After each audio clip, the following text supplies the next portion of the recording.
최지은이라고 합니다. 반갑습니다. 안녕하세요. 저는 최지은님과 함께 이야기하러 나온 이랑이라고 합니다. 반갑습니다.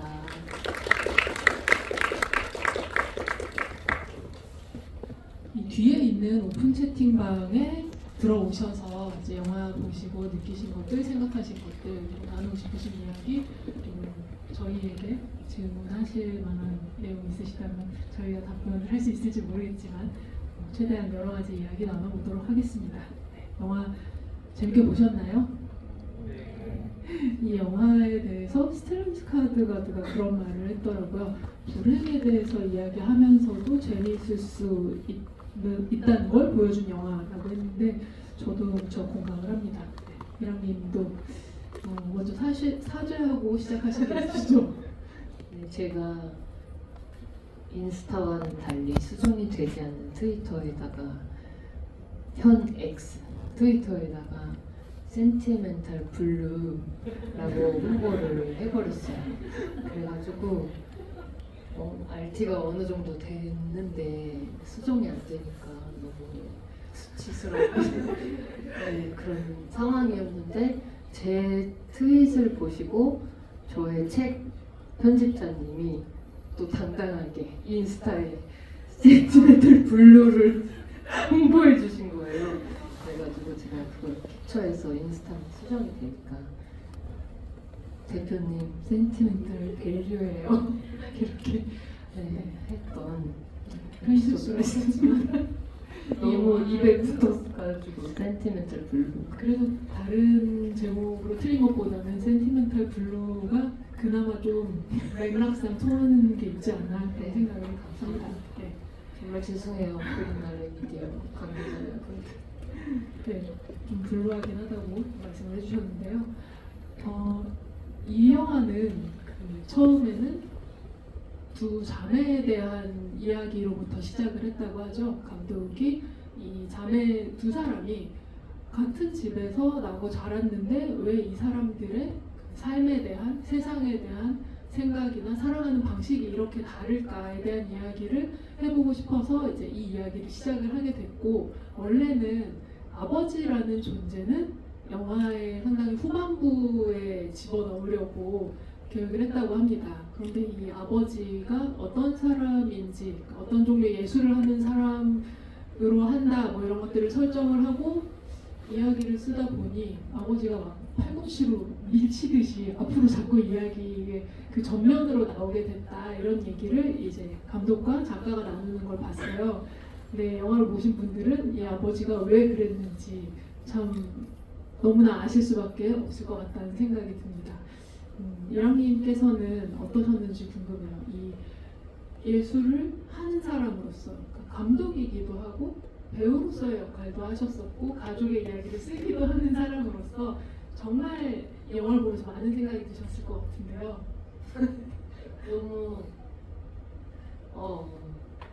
저는 참 두 가지 감정을 동시에 많이 느끼면서 봤거든요.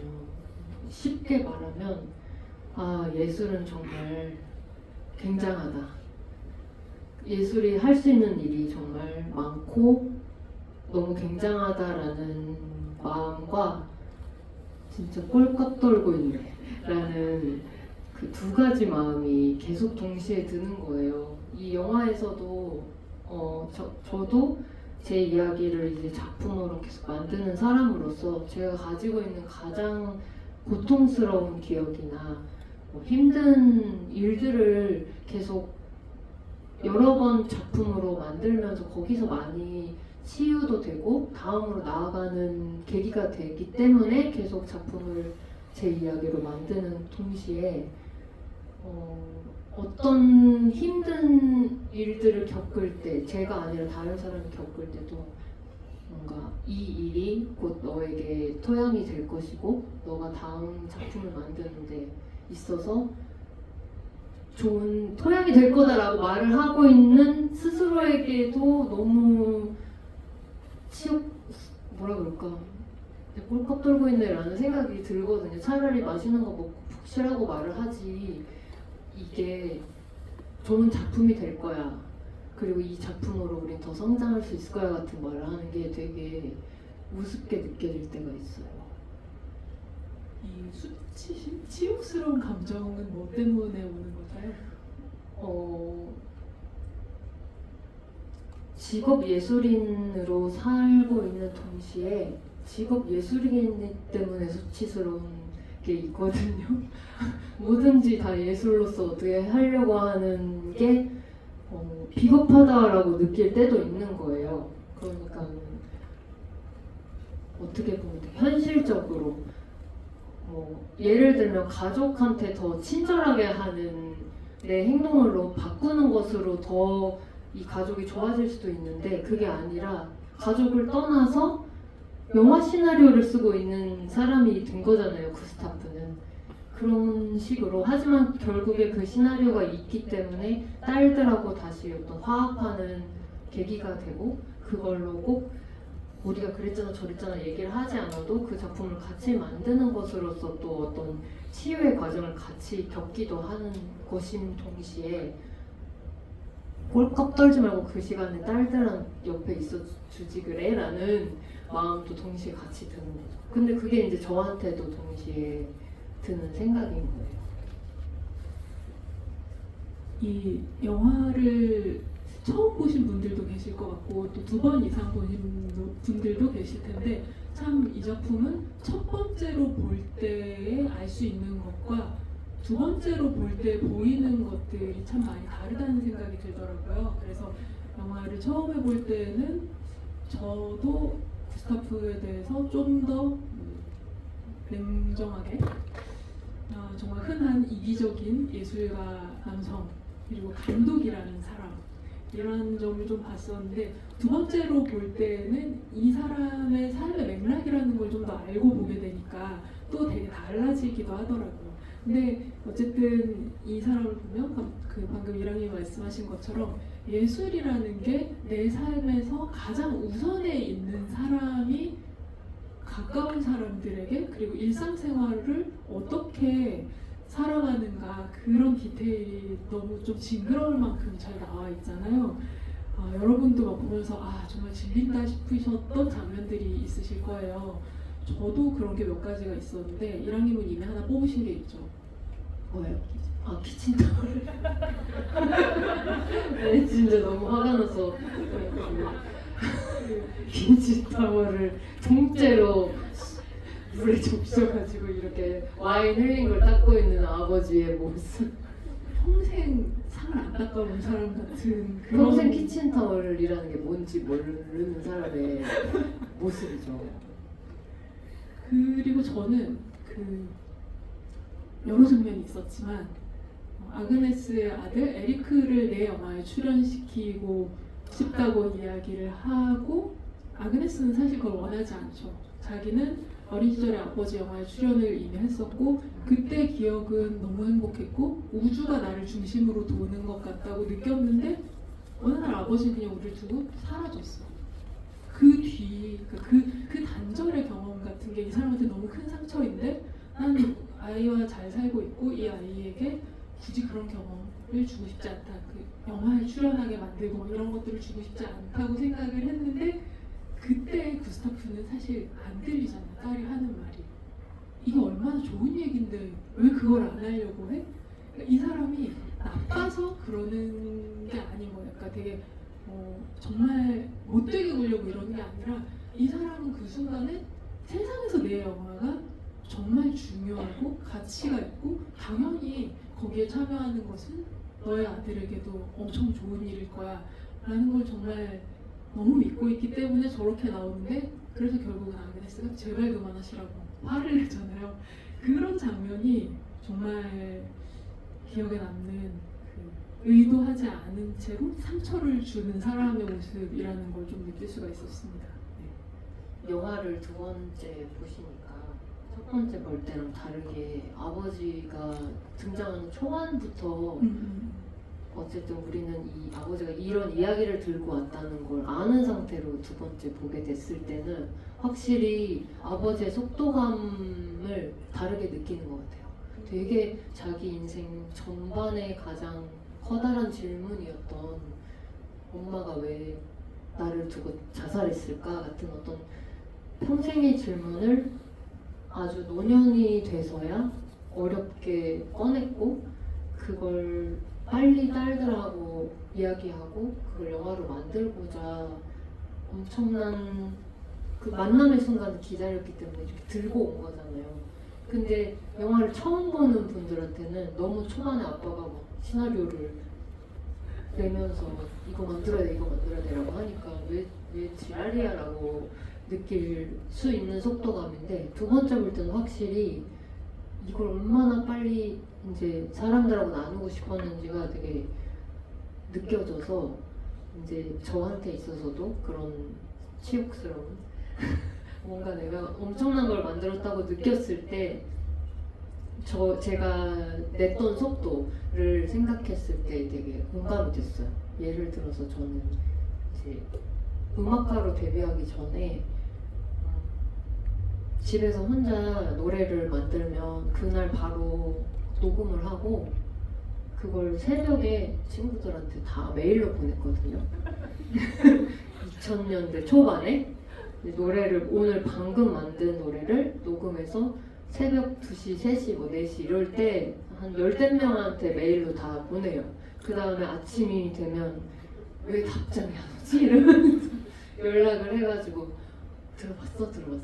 어떤 거 같아? 이런 걸 했던 기억이 나면서 제가 그때 예수님의 친구가 아니었어서 얼마나 다행인지라는 생각이 드는데 저는 창작을 하는 사람이 아니다 보니까 이 예술가라는 사람들은 정말 나랑 다르구나 그런 생각이 들 때가 많아요. 그러니까 이 내 거를 당연히 이제 저도 이제 글을 쓰긴 하고 하니까 내 걸 보여주고 피드백을 받고 싶은 마음, 인정받고 싶은 마음이 있긴 한데 이 사람들처럼 어떤 열병처럼 이런 걸 휩싸여서 일을 하지는 않거든요.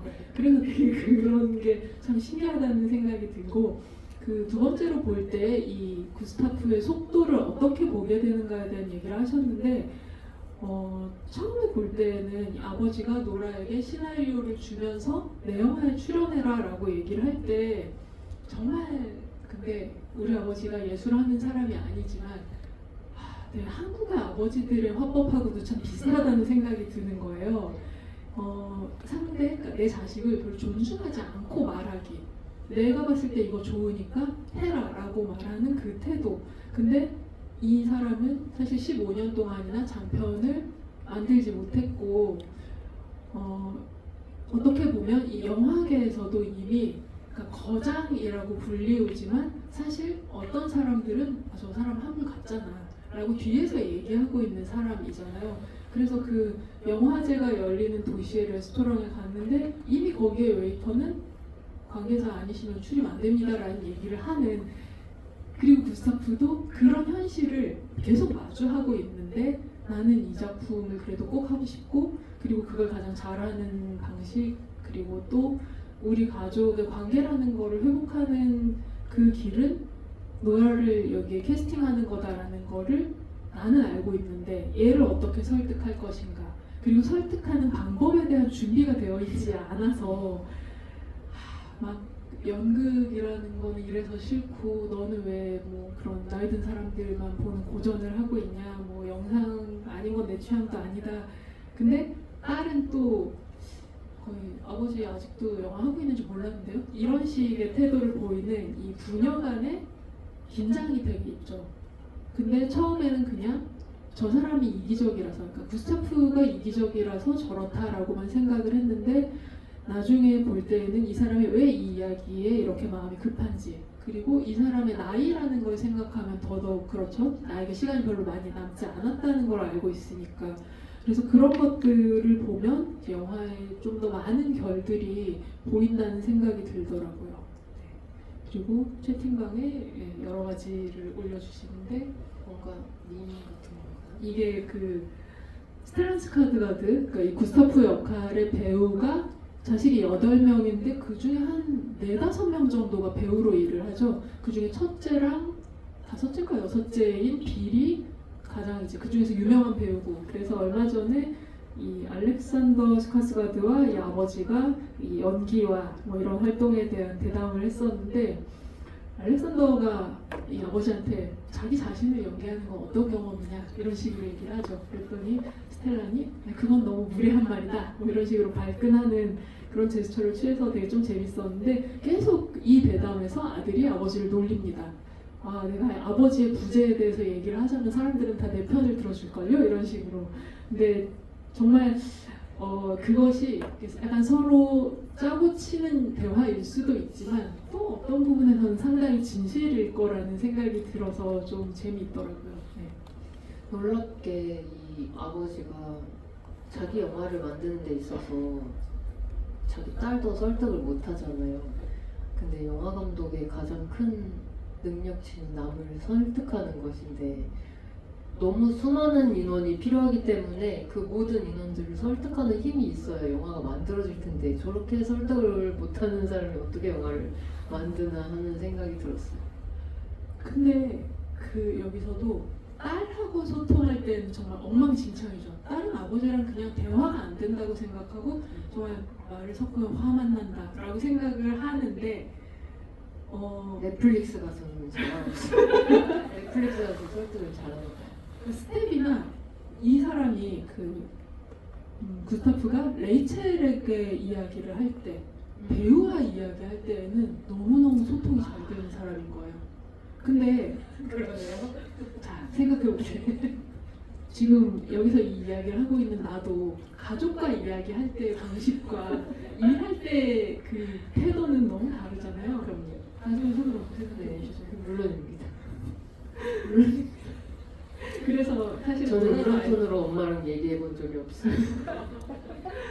노라도 그런 얘기를 하죠. 우리 아빠는 되게 어려운 사람이지만 좋은 감독이다. 그러니까 레이첼한테 말하는 거죠. 좋은 감독이고 당신을 선택했다라고.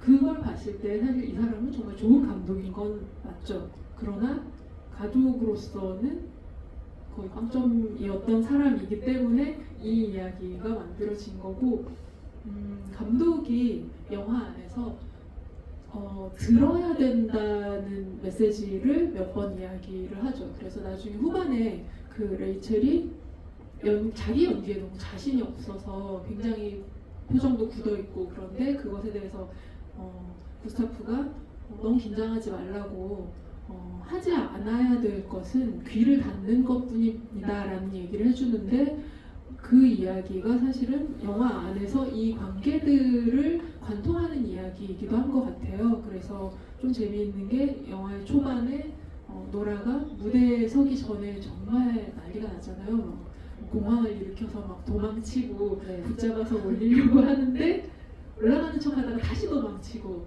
막 그만큼 엄청난 긴장 속에서 이 사람이 간신히 무대 위에 올라가서 근데 바로 첫 장면부터 관객을 사로잡죠. 근데 그때 나온 대사가 들어라인 거예요. 저는 네. 그래서 그게 되게 좀 재밌다는 생각이 들었습니다. 굉장한 거 발견했어요. 이 창작자라는 존재들이 얼마나 그리고 이 자신의 이야기뿐 아니라 주변 사람들의 이야기를 쓸 수밖에 없는가라는 얘기를 아까도 잠깐 했었는데 여기서 구스타프가 평생을 기다려온 이야기를 영화로 만들려고 하는 거죠. 그래서 되게 조급하기도 하고 열정도 넘치고 그런데 저는 이 영화가 이랑님이 최근에 내놓으신 책 엄마와 딸들의 미친년의 역사라는 책과 의외로 굉장히 닮아있다는 것을 책을 읽고 알게 됐습니다. 그래서 그 얘기를 좀 영화와 함께 해주시면 좋겠다는 생각이 들었어요. 그 중에 어떤 얘기를 하면 좋을까요? 저는 지난주에 신간 엄마와 딸들의 미친년의 역사라는 책을 발표했습니다. 저에게는 2021년에 자살로 생을 마감한 언니가 있고요. 저하고는 2살 차이의 언니였는데 언니가 죽은 직후부터 이제 글을 쓰기 시작해서 4년 동안 원고를 쓴 책을 지난주에 발표를 하게 된 것입니다. 그런데 이 책은 원래 한국에서 발표할 계획이 없는 책이었어요.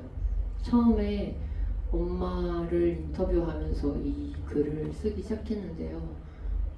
엄마를 인터뷰했던 이유는 제가 사는 게 너무 싫었기 때문에 나는 이렇게 사는 게 싫은데 엄마가 나한테 뭘 도와줬냐. 나는 내가 낳아달라고 하지도 않았는데 낳아놓고 이렇게 살고 싶지 않은데 엄마가 나한테 뭘 해줬나. 도대체 왜 낳은 건가. 그 질문을 엄마한테 던지면서 이 책의 모든 게 시작이 됐어요. 근데 어쨌든 이 한국에 내지 않으려고 했던 이유는 엄마가 제 질문들에 답을 하면서 너무 내밀한 가족의 이야기라서 이게 한국에 발표되지 않았으면 좋겠다 라고 말씀을 하셨고, 그래서 일본과 대만에 먼저 책을 발표를 하고 가장 마지막에 한국에 발표를 하게 된 것인데, 그 과정에서 엄마가 제 원고를 살펴보고 검열을 조금 하시고, 그리고 엄마의 말을 추가해서 가족에 대해서 엄마가 글을 같이 쓰는 식으로 이렇게 조절을 하면서 책을 냈거든요. 근데 지금 책이 굉장히 잘 되고 있는 동시에 저한테 있어서 방금 그 구스타프의 예술론이나 혹은 노라의 그 배우로서의 엄청난 재능과 그 직전까지의 공황 상태 같은 것들이 저한테도 계속 존재를 하고, 저는 저한테 있어서 굉장히 괴로웠던 기억, 알고 싶었던 어떤 질문, 언니가 왜 죽었을까 같은 것들을 알아낸다기보다 어쨌든 그 질문을 스스로 소화하기 위해서 글을 죽기 살기로 썼던 것인 동시에, 역시나 아까 말씀드린 것처럼 이게 다 꼴값 아닌가라는 생각도 같이 드는 거예요. 이게 도대체 왜 해야 되는 것이며 무슨 의미가 있는지 모르겠다는 생각을 하면서도 동시에 이 작업이 없었다면 나는 지금 여기에 살아있지 못했을 것이다라는 믿음도 있는 거예요. 그런 면에서 예술이 자기 이야기, 자기 주변의 이야기를 계속 끄집어내서 하고 그걸로 인해서 성장하는 것도 확실하지만 그 행위 때문에 주변을 패끼치는 것도 분명히 있다고 생각해요. 영화를 만드는 것도 마찬가지죠. 저는 이제 영화과를 나와서 학교를 다닐 때나 뭐 학교를 나와서 직후에나 이렇게 영상 작업을 하다 보면 야외에서 영화를 찍기 위해서, 영화 혹은 뭐 드라마를 찍기 위해서 통제라는 걸 하잖아요.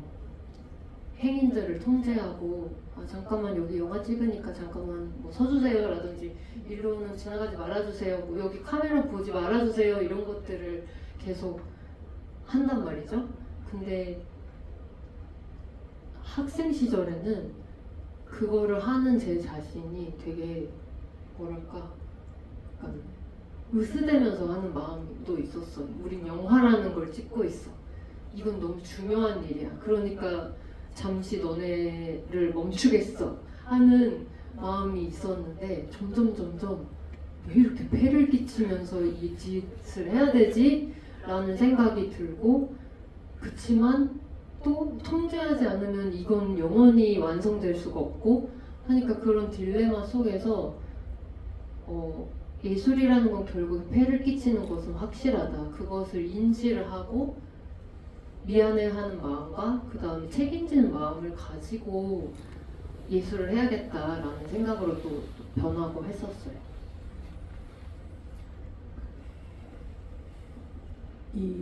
이러한 내 작품을 발표하고 뭐 이런 것들이 결국 내가 원해서 하는 것이지만 치욕적이라는 느낌이 드는 거는 이 이야기를 사람들이 들어주고 반응해주기를 바라는 동시에 그걸로 인해서 내가 무언가를 얻는다는 그거를 좀 견디기 힘들어서일 수도 있겠어요. 돈을 번다든지 혹은 유명해진다든지 그런 물질적인 것들을 얻는 게 불순하게 느껴진다거나 그리고 이제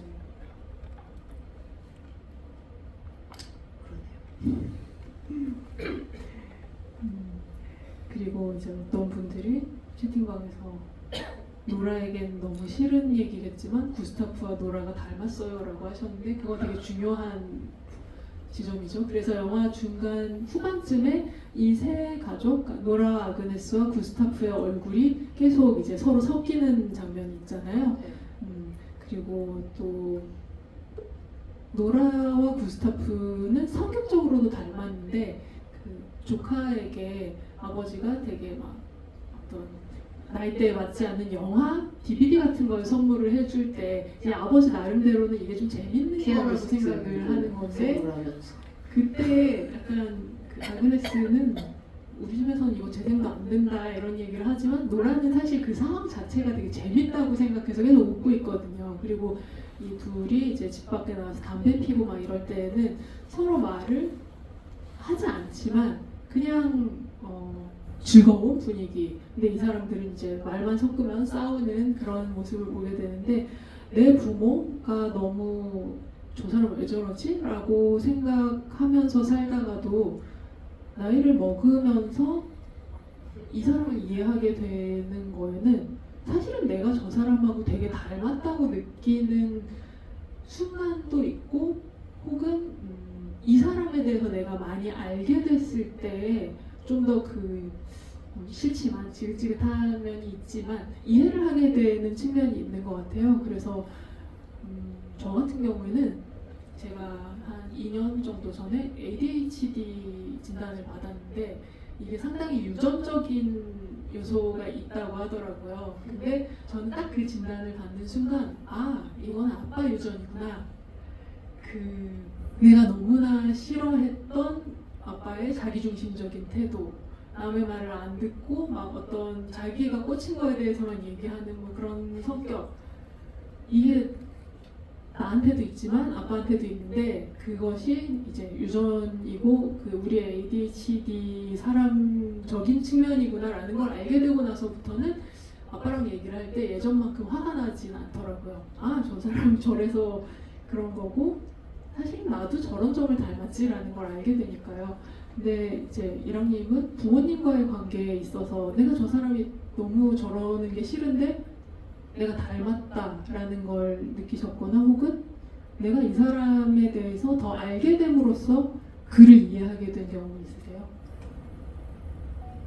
너무 많고 저는 이제 나이가 드니까 너무 무서운 게 저는 제 원가족하고 너무 성향이 안 맞아서 제가 할 수 있는 최대한 빠른 시간에 탈출을 한 케이스거든요.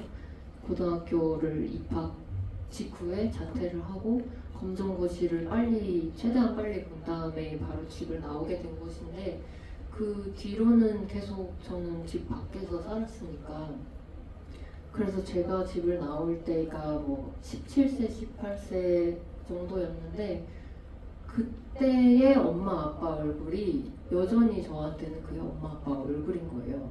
지금 엄마 아빠가 60대 중반과 70대가 된 엄마 아빠는 그 모습이랑 완전히 다르거든요. 완전히 주름이 진 머리가 새하얀 백발의 노부부인데 제 꿈속에 등장하고 저를 괴롭히는 엄마 아빠는 계속 그 젊은 엄마 아빠의 얼굴인데 그 얼굴이 이제 제 얼굴인 거예요. 제가 지금 40대가 됐으니까 어떤 순간에 저는 사진 찍히거나 이런 일들을 종종 겪으니까 그런 순간순간을 보면 너무 엄마랑 얼굴이 똑같고 언니랑도 얼굴이 똑같고 그런 모습이 제 얼굴에서 계속 나타나는 걸 보면서 너무 끔찍해가지고 끔찍하면서도 동시에 이제 제가 언니보다 나이가 많아졌으니까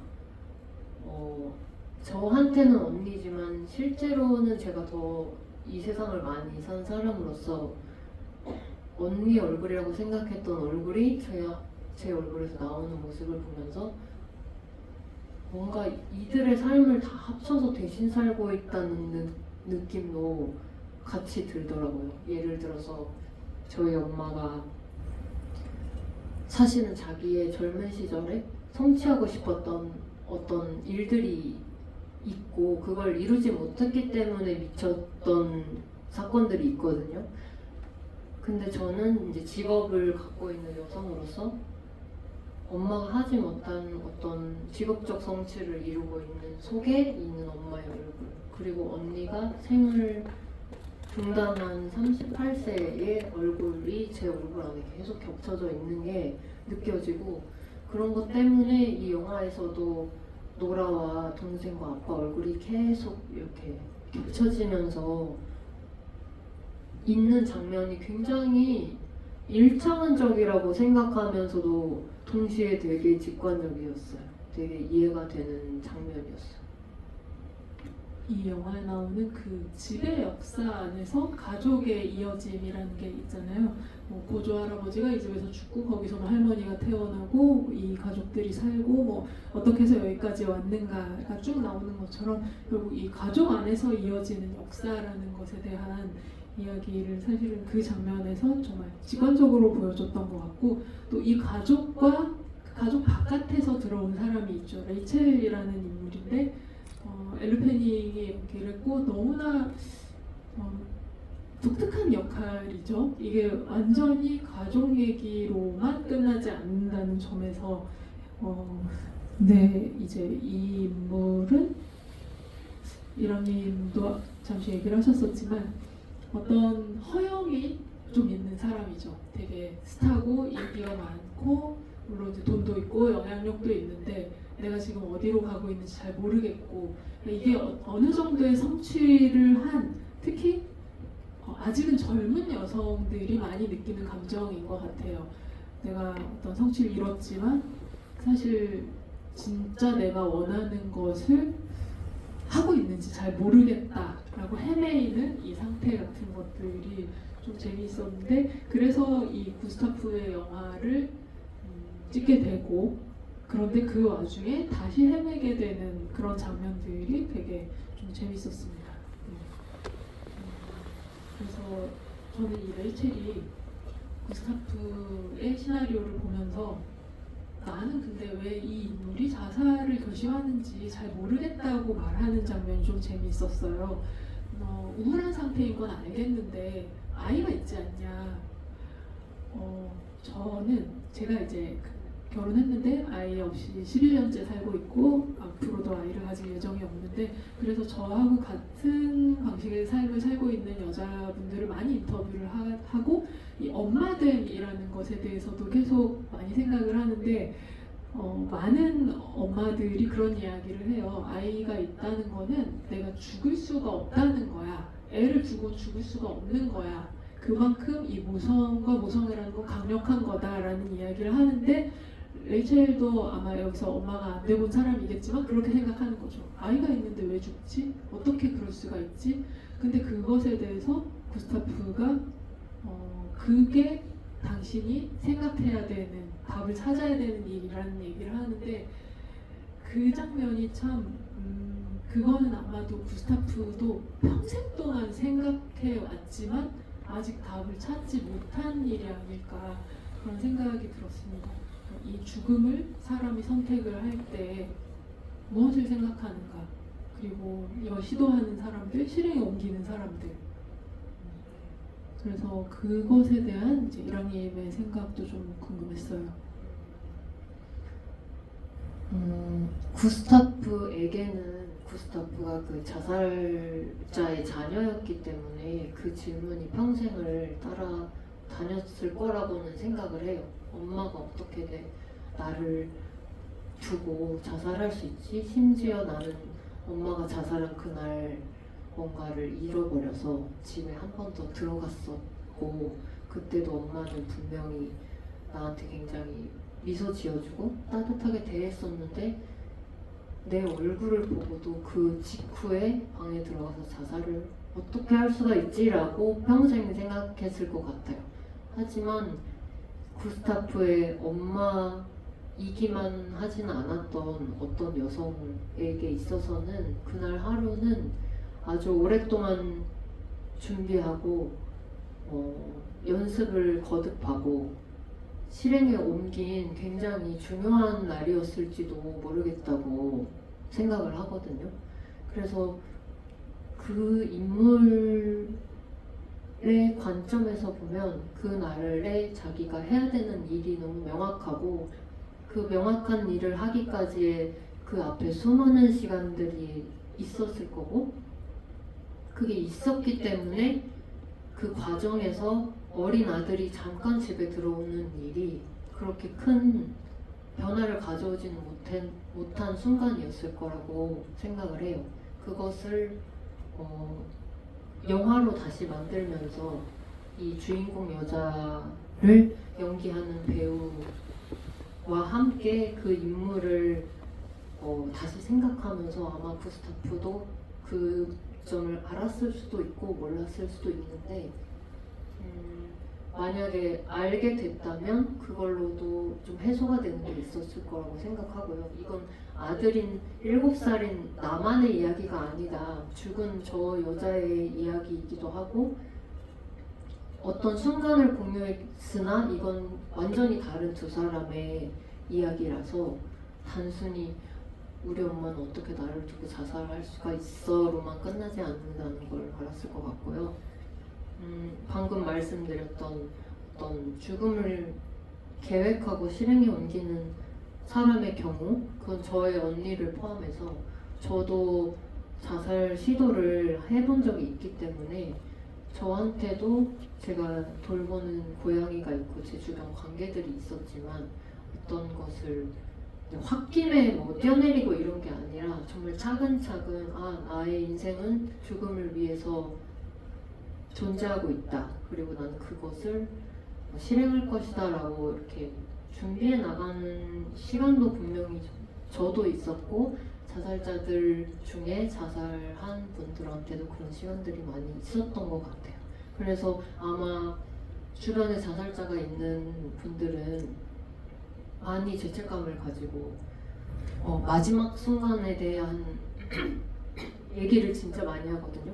내가 그때 전화할 걸, 그때 만나자고 할 때 만날 걸 이런 것들을 굉장히 많이 하고 저희 가족들이나 저희 언니의 남편이나 항상 그런 얘기만 해요.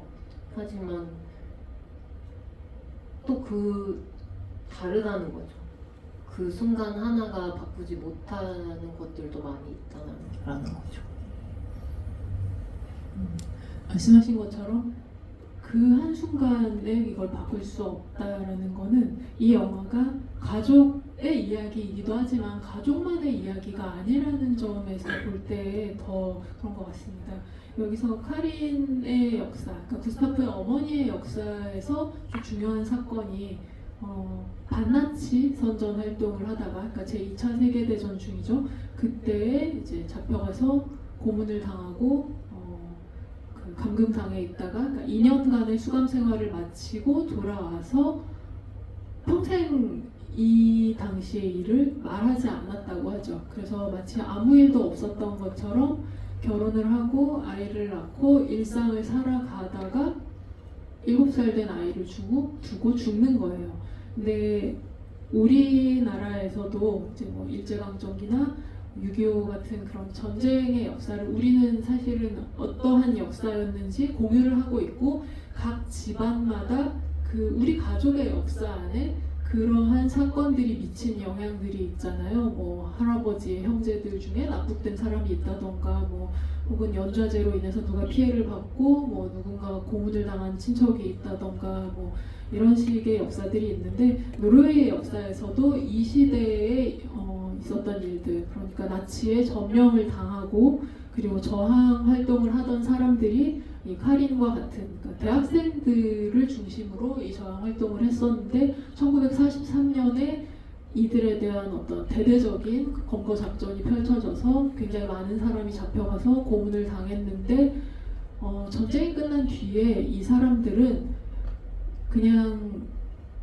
뭐라고 할까 이미 어떻게 보면 승전으로 끝난 전쟁이었잖아요. 그러니까 이때에 어떠한 고통을 경험했는지 말하는 것을 그냥 사회적으로 좀 묻어둔 채로 그냥 시간이 지나갔다고 하더라고요. 그러니까 이 사람들은 자신의 트라우마를 어떻게 돌볼 방법을 찾지 못한 채 그냥 일상에 내던져서 살게 된 거죠. 그랬기 때문에 카리는 누구에게도 이 이야기를 하지 않았고 그래서 결국은 혼자 죽음을 선택하게 되었다라는 맥락도 알 수 있을 것 같아요. 그래서 아그네스가 그 기록 보관소에서 할머니에 대한 그 기록을 보잖아요. 그러니까 이 가족들은 각자의 방식으로 서로에 대해서 알아가는 그 과정을 거치는데 한국도 그러하지만 이 현대사의 아픔이라는 것은 정말 사회 전방위적인 영향을 미쳤기 때문에 이 가족의 역사라는 것은 사실은 사회의 역사 안에서 존재하는 것이고 그래서 가족들만이 이 우리의 문제를 해결할 수는 없다라는 생각이 들게 하는 그런 장면이었던 것 같습니다. 그래서 여기서 채팅방에서 이제 구스타프가 내가 막을 수 있지 않았을까라는 죄책감이 섞인 질문을 안고 있었을 거라고 말씀을 해주셨는데 참 그랬을 것이고 그러나 그럼에도 불구하고 이거는 사실은 그 순간에 있었던 나만이 할 수 있는 일은 아니었던 거겠죠. 네. 그리고 이 영화에서 또 가장 중요한 그러니까 이것이 이 영화가 많은 이야기를 담고 있지만 자매에 대한 이야기라는 걸 되게 분명하게 보여준 장면이 그 노라와 아그네스가 아버지의 시나리오를 읽고 나서 나누는 대화죠. 그 나는 이렇게 망가졌는데 너는 어떻게 나하고 다를 수 있을까? 노라는 참 그 질문을 오랫동안 던졌을 것 같아요. 특히 이것이 모든 상황의 답은 아니겠지만 동생은 사랑하는 사람을 만나서 결혼을 하고 아이를 낳고 그야말로 상당히 안정되어 보이는 가정을 꾸리는데 왜 나는 관계를 제대로 이어가지 못할까? 그것에 대해서 사실 처음으로 꺼내놨을 것 같고 그것에 대해 이제 아그네스는 답을 하는 거죠. 한 가족 안에 있어도 어떻게 둘의 경험이 달라지는가. 근데 그건 참 첫째 딸과 둘째 딸의 관계에서도 다른 것 같고 또 사람의 성격에 따라서도 달라지는 것 같아요. 저도 언니가 있기는 한데 이랑님은 어떤 것 같으세요? 이 자매들의 서로 다른 경험에 대해서?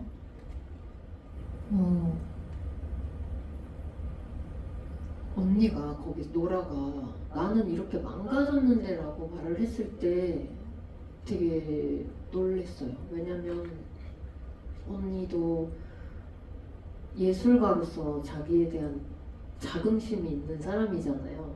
뭔가 이 삶을 자기가 선택하고 여기에 재능이 있고 어떤 평범한 어떤 일상을 살지 않는 예술인으로서의 삶에 프라이드가 있다고 생각했는데 동시에 자기가 평범하다고 생각하는 오히려 동생 쪽이 어릴 때 아빠의 영화에 출연을 했고 언니가 출연하지 않았음에도 동생은 역사학자로 아이를 낳고 결혼을 해서 살고 있는 그 모습을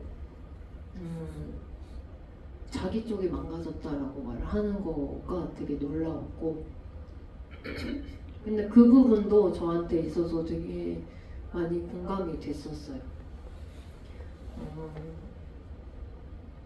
이런 말을 해도 될까? 이런 말을 해도 될까 모르겠지만 예술가로서 이제 제가 자긍심과 수치심을 항상 동시에 느끼는데 뭔가 자기 삶이 굉장히 고통 속에 있을 때 희열을 느끼라고 배운 거예요. 제가 예술가로서 예술 훈련을 받을 때 그런 말을 들은 적이 있어요. 지금 당신이 고통 속에 있다면 너무 잘된 일이다. 이런 말을 이제 듣고 그때 제가 되게 뿌듯했던 기억이 있어요. 내 인생은 너무 고통밖에 없으니까 나는 너무 훌륭한 예술가로서의 자질을 가지고 있다 라는 뿌듯함을 느끼는 동시에 제가 이렇게 보고 경기를 일으키는 인간 군상이 있거든요. 그게 바로 너무나 해맑게 가족들과 화목하고 그 어떤 고민도 없이 엄마가 해주는 밥과 엄마가 사주는 옷을 입고 엄마 팔짱을 끼고 백화점으로 들어가고 있는 어떤 해맑은 여인을 볼 때 저는 그거를 약간 거기에 약간 제가 경기를 일으키더라고요. 너무 갖고 싶다는 마음 동시에 그런 게 있는 거예요.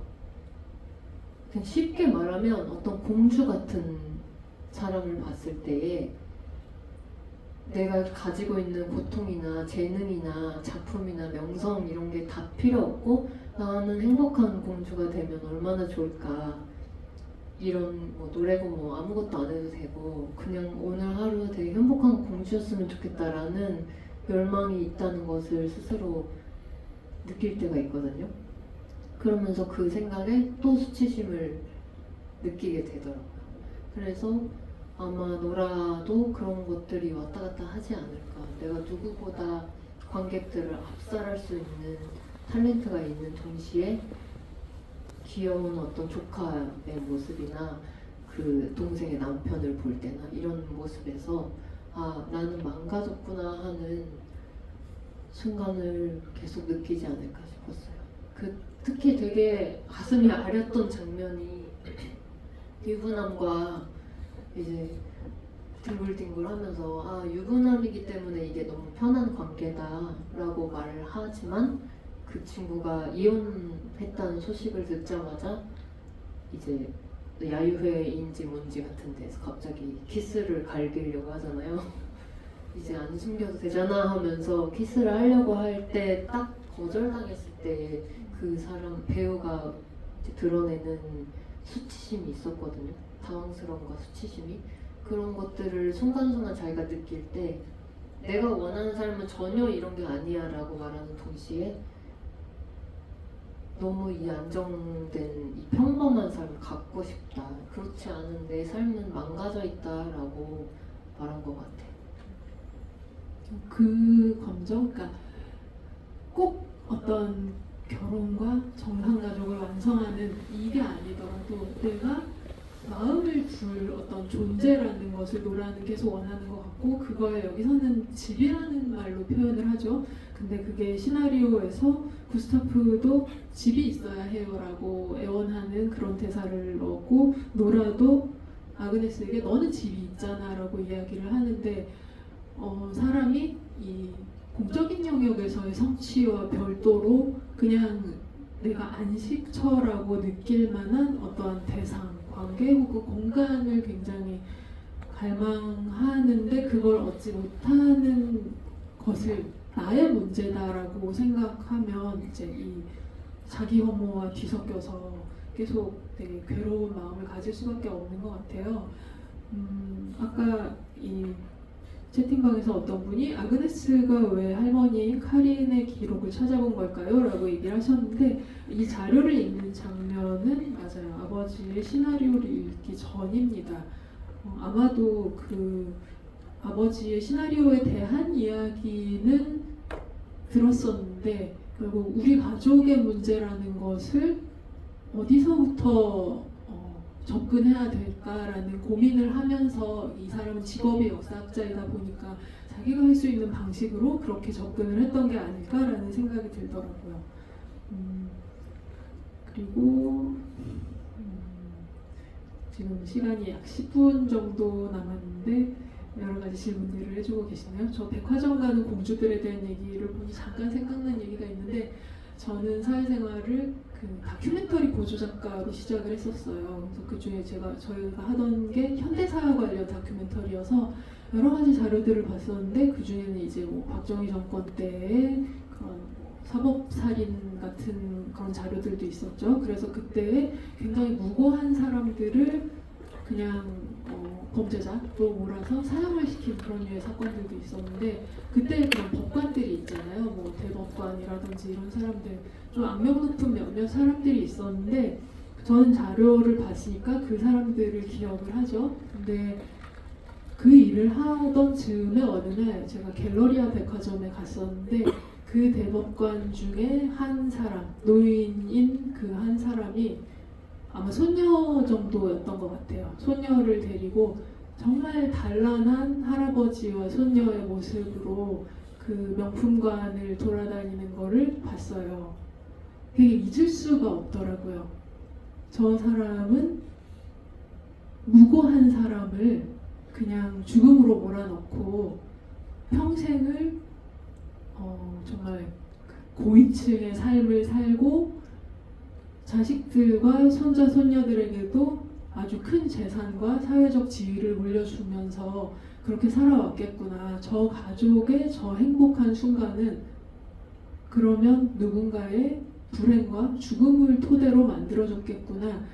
그 생각을 굉장히 오랫동안 잊을 수가 없더라고요.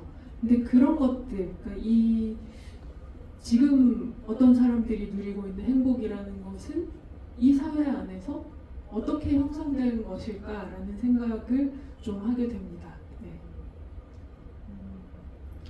그리고 이 영화에서 이제 노라와 아그네스의 관계에서 아그네스가 우리는 같은 가정에서 자랐지만 언니가 나에겐 있었다라고 하는 장면이 정말 기억에 많이 남더라고요. 그 장면이 오늘 영화를 여러 번 보시는 분도 있을 것 같은데 언니를 껴안고 사랑한다라고 말하는 장면이 대본에는 없었던 장면이라고 하더라고요.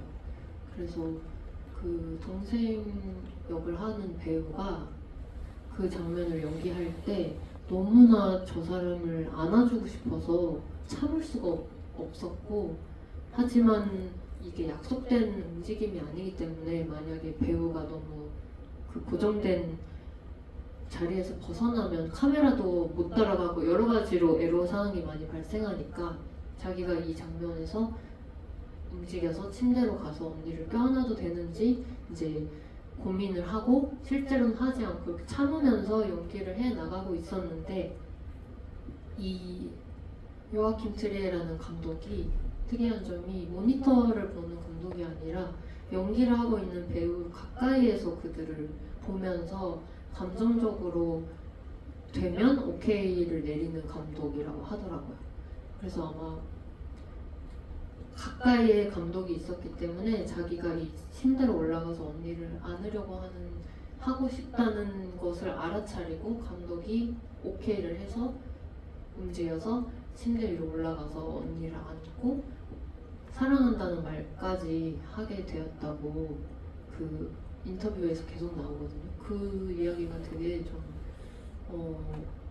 이 영화를 볼 때 이 감독이 되게 약간 뭐라 그러죠? 약간 전지적 시점이 있잖아요. 이렇게 예술인으로서의 자긍심과 수치심을 계속 느끼게 하는 시점으로 영화를 만들어주고 있는데 그 장면에서 사랑한다는 대사가 나왔을 때는 저도 조금 깜짝 놀랐거든요. 안 할 것 같은 말이 나와서. 근데 또 배우가 이 장면에서 언니는 그 말을 꼭 들어야만 했고 그 말을 들을 자격이 있는 사람이었기 때문에 그 말을 꼭 하고 싶었다라고 하고 그 대사가 나왔을 때 언니 역할이 되게 약간 허탈하다는 듯 웃잖아요. 약간 어이가 없다는 웃음이면서 동시에 너무 기쁜데 쑥스러워서 웃는 듯 되게 미묘한 웃음을 짓거든요. 그래서 되게 처음에 사랑한다는 대사가 나왔을 땐 저도 좀 깜짝 놀랐지만 그걸 반응하는 노라의 연기를 보고 너무 이게 말이 되는 씬이 됐다라고 생각을 했었어요. 그렇죠. 평소에 사실 그런 대화를 잘 안 하고 이 사람들 30대 중반이잖아요.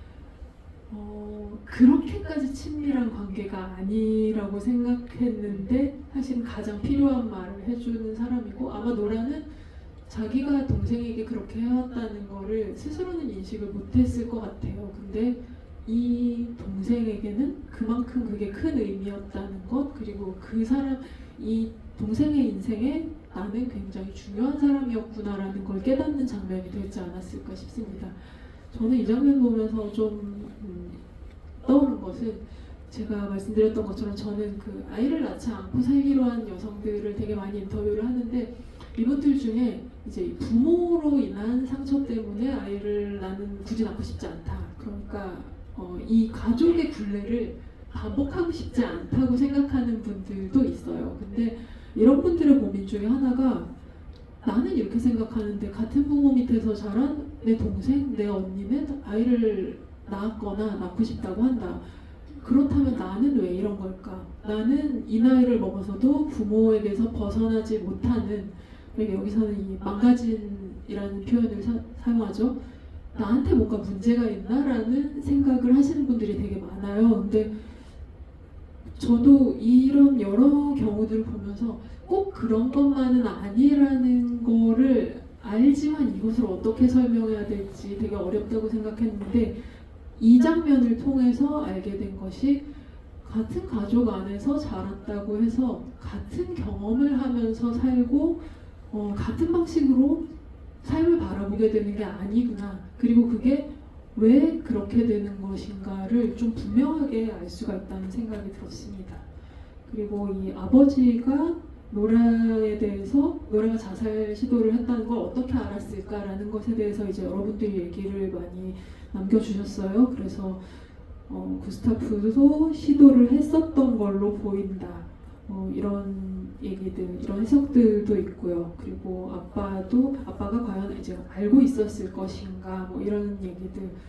근데 정말 구스타프와 노라가 사실은 비슷한 트라우마를 공유하고 있는 사람들이기 때문에 이 디테일을 다 알지 못해도 서로 이해를 하게 된 면이 있지 않았나라는 생각이 듭니다. 아마 구스타프는 자기의 경험을 바탕으로 이걸 썼겠지만, 노라와 아그네스는 이건 노라의 이야기다라는 거를 눈치를 채게 됐던 거겠죠. 네. 저는 두 번째 일 볼 때 이 언니가 나한테 머리를 묶어주고 뭐 이렇게 했잖아, 그런 대사들이 나오고 나서 한 번 더 영화를 볼 때, 이제 맨 처음에 집이 이야기하는 장면이 나오잖아요. 집은 이랬다, 집은 이랬다 하는데, 그 나레이션이 나오면서 나오는 집 장면들이 빠르게 지나가고, 나중에 순서도 뒤죽박죽으로 나오는데, 거기에서 두 자매가 손을 잡고 이렇게 뒷문 같은 데를 뛰어나가는 장면들도 나오고, 그러면은 그게 되게 다르게 보여요. 처음에는 어떤 대략적인 어떤 집을 둘러싼 인물들이 샷이라고 생각을 했던 것이, 저게 어린 시절에 노라와 아그네스가 엄마 아빠가 싸우거나 혹은 엄마가 돌보지 못한 어떤 상황에서 서로가 돌보면서 학교에 가는 장면이구나 하는 걸 다시 보면서 되게 마음이 애잔했고, 또 그 집 초반에 나오는 집 인서트들 중에 어린 아이의 시선으로 봤을 때 불투명한 창문에 이렇게 그림자 놀이 같은 거 하는 장면이 나와요. 외계인 얼굴 같은 거 만들면서. 그게 아마 어린 노라 혹은 동생이 있는 시절에 구스타프가 집을 활용한 어떤 인형극이나 이런 걸 보여주고 있는 장면이구나 같은 게 이렇게 보이게 되더라고요. 그런 걸 다시 보는 게 되게 애틋하고 좋았어서, 이 영화는 두 번 봤을 때의 매력도 충분하다고 생각했습니다. 이게 한국에서 주로 아파트를 중심으로 이사를 다녀야 되는 한국인들은 이렇게 오랜 역사를 가진 집이라는 그 공간에 대한 감각 같은 게 사실 이렇게 같을 수는 없겠지만, 그 딸들이 자라는 동안 키를 이렇게 벽에다가 금으로 그어놓고 막 이걸 구스타프가 보는 장면 같은 것들이 굉장히 좀 아주 짧게 지나가지만 되게 기억에 남는 그런 모습들이었죠. 네, 시간이 10시 25분 정도가 됐습니다. 네.